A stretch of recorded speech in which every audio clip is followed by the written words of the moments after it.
I'm happy to talk now about how our standards fit together. And just earlier, I explained that the Council already has plans to consolidate and realign our standards. And again, our objectives here are to ensure we have consistency across our standards, reduce duplication as much as possible, and then most importantly, make sure that we're addressing the future needs of payment and security.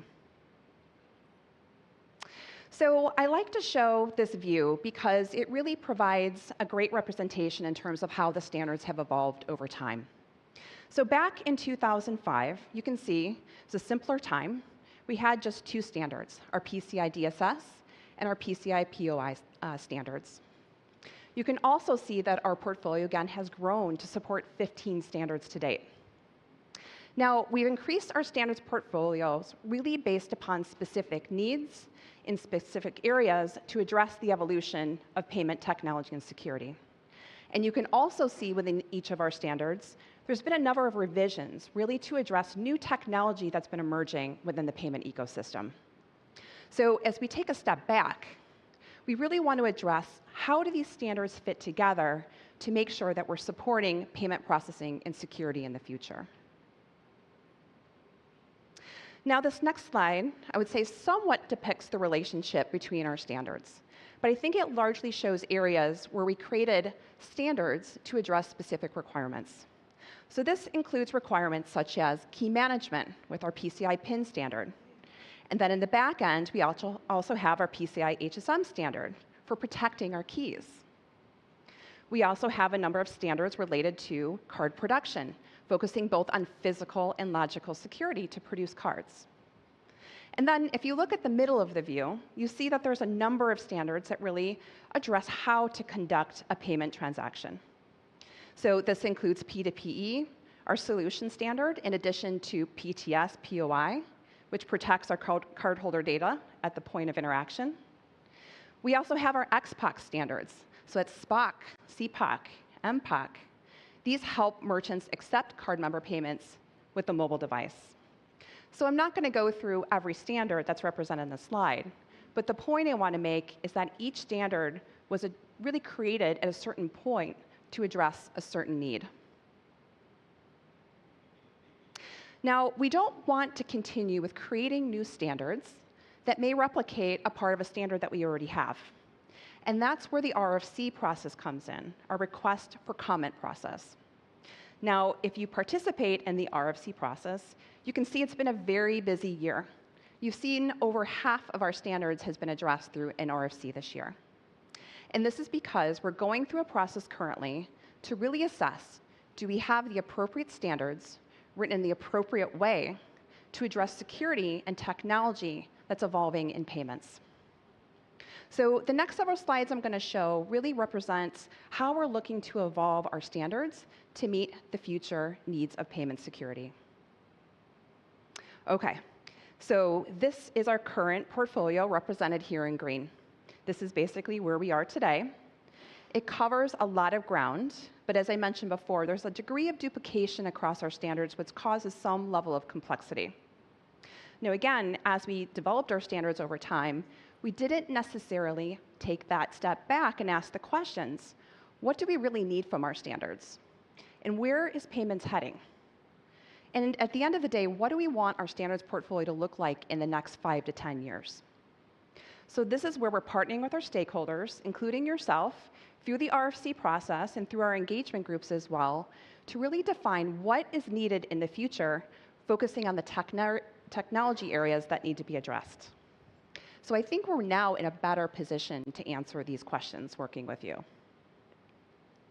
Okay, so here's the new part. The items on the right really illustrate the target areas, or this is areas we're expecting to evolve our standards into a future security framework. Now, of course, we can't predict the future. It's hard to tell exactly where payments is going to be in the future. So just keep in mind this might change and evolve along the way. But that doesn't stop us from planning in partnership with you to be able to start planning from where we are now, the left side of the screen with our current standards, to these target areas that I'm going to talk a little bit more about. Okay, so let's start talking about physical device security. Now, PCI already has standards, our PTS POI and our PTS HSM standards that include requirements to protect physical devices.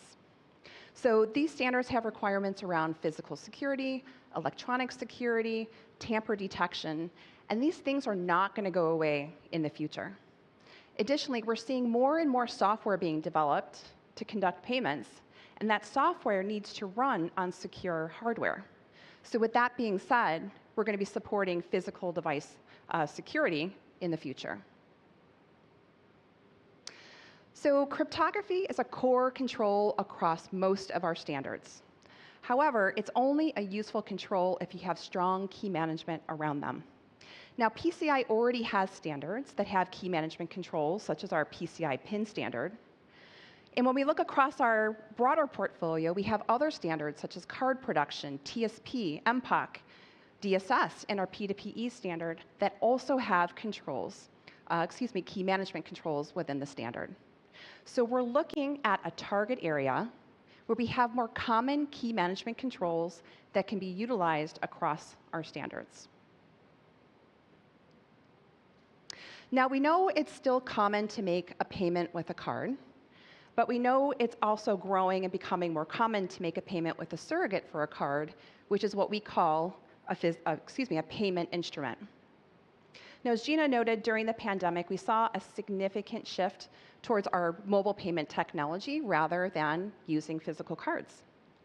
And again, the Council currently has standards, such as our card production standards, and our token service provider standard, which is TSP.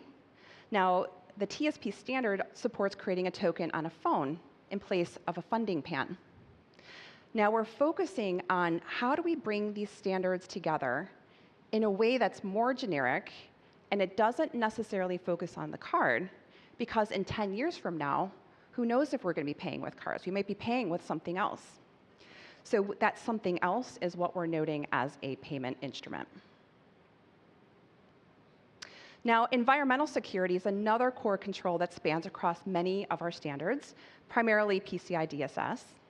However, we have other standards that have environmental controls that do not store, process, or transmit card data, such as our attestation and monitoring backends are as part of our MPOC solution standard. So we're focusing on how do we make commonality across those controls without duplication. And with that, we're also deviating where needed based upon the different threat models that are being addressed. Now, I've already spoke a bit about physical device security that takes payments and obviously runs software. Now, we know software runs in everything, and it's very rare to find any hardware, especially in payments, that isn't running some type of software. And with software providing core controls, we're currently having a focus, or the PCI already has our focus on the software security standard, in addition to the software security lifecycle standard. So looking into the future, we want to find a way that addresses software that's consistent, but again, deviates where needed based upon threat models. Okay, so mobile security and mobile systems are going to continue to evolve. Specifically, we have mobile devices that are going to continue to be used by consumers to make payments, but we also have merchants that are accepting payments on mobile devices as well. Now, PCI already has several standards that addresses mobile security, with MPOC being our most popular. And we're looking to consolidate these standards to make sure that we are really focusing on the future and what's needed in the future. So with the continued growth of mobile payments, mobile security, as I mentioned, will be a future target area. Now, for payment solution security, we're focused on end-to-end security in a payment transaction. Now, our P2PE standard does this, but our MPOC standard does this too. So for example, our MPOC standard is a solution standard that incorporates key management and also end-to-end security. Now, both these standards, solution standards, are going to continue to evolve, so we're really evaluating, is there a way that we bring these together? But obviously, we're looking to do this in the most appropriate way. And that leaves us with the emerging technology framework. So what is this all about? Well, as I mentioned earlier, we cannot predict the future, but we do know that the payment industry is going to continuously evolve to introduce new technology and innovation. And we as a council need a way to adapt rapidly and really provide best practices to evaluate these new technologies.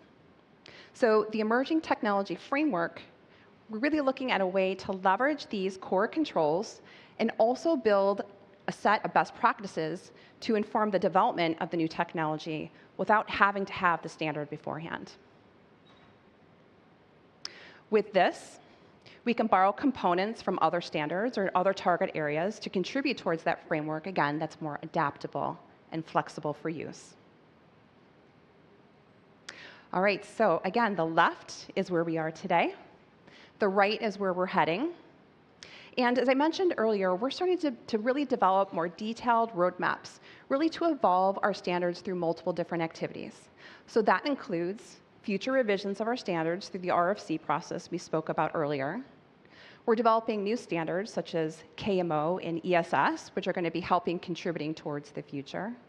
And then keep in mind, we're going to be sunsetting or retiring some standards as we're evolving into these future areas. Now, this is an example of the longer range roadmaps that I spoke about earlier. We're leveraging these roadmaps really to drive our end-to-end delivery. And again, we want to be as forward-looking as possible, out 5 to 10 years. We can't do this without you. This approach must take input from our key stakeholders. And then again, my team is working to operationalize these plans to implement these short, mid, and long-term priorities. Now, I spoke a lot about our standards, but there's a lot more that goes into our product delivery than our standards. So that includes things such as our program guides, our quality programs that contribute towards training courses, which, by the way, we're building in a more modular way. So all of these items need to be brought together as part of a go-to-market plan, and our goal is to have them available at the same time for launch, or at least as close as possible of when the standard's being published. Now, I want to emphasize these standards are not just for PCI. It's not just this council that's making the standards and developing the standards of the future. We're working with you, the broader payment industry, to really help inform our roadmap. As I mentioned earlier, we're also supplementing the RFC process with our stakeholder engagement. So we have our technology guidance group. We have our roadmap roundtable group, both that are comprised of principal participation organizations. We also work with our board of advisors and our technical advisory board to help really drive the future of our standards. And then we also work with the GEAR, our Global Executive Assessor Roundtable. Now, I also have to mention that PCI works with other standards bodies, such as FIDO and EMVCO.